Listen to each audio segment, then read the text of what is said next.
జగన్ హయాంలో వచ్చినటువంటి ఇది అంతా చేశామని ప్రభుత్వం చెప్తుంది, ఏమీ చేయలేదని తెలుగుదేశం విమర్శించేది.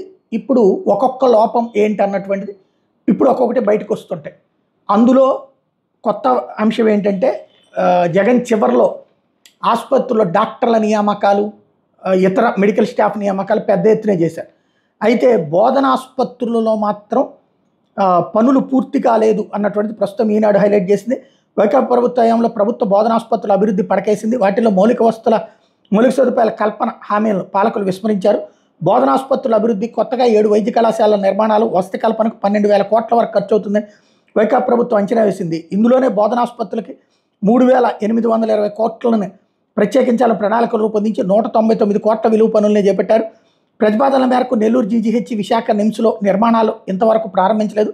మరోవైపు 8,000 కోట్లతో కొత్త వైద్య కళాశాల నిర్మించాలని నిర్ణయించి ఇందులో 1,429 కోట్లనే అప్పటి ప్రభుత్వం వెచ్చించింది. కొత్త కళాశాల పనుల కోసం 1,616 కోట్లు మంజూరుకే 2 సంస్థలతో ఒప్పందాలు కుదిరాయి. పీజీ వైద్య సీట్ల పెంపుకు తగ్గట్టు 755 కోట్లను కేంద్ర రాష్ట్ర ప్రభుత్వాలు 60-40 నిష్పత్తిలో భరించాలి.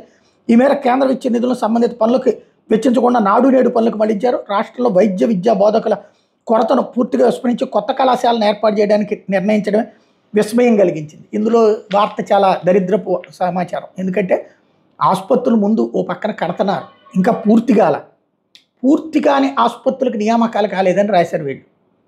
రెండో పాయింట్ ఏంటంటే 250 కోట్ల బిల్లుల్ని చెల్లించలేదు. ఇవన్నీ బకాయిలు అనేది ప్రభుత్వాల దగ్గర నడుస్తూనే ఉంటాయి.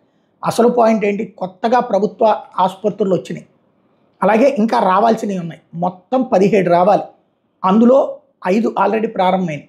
కొత్త వాటికి నియామకాలు జరగలేదు. కానీ వార్త రాసే క్రమంలో ఏమీ జరగలేదని చెప్పేటటువంటి జరిగిన దాన్ని జరగలేదని చెప్పేటటువంటి ప్రయత్నంలో నడుస్తున్నారు.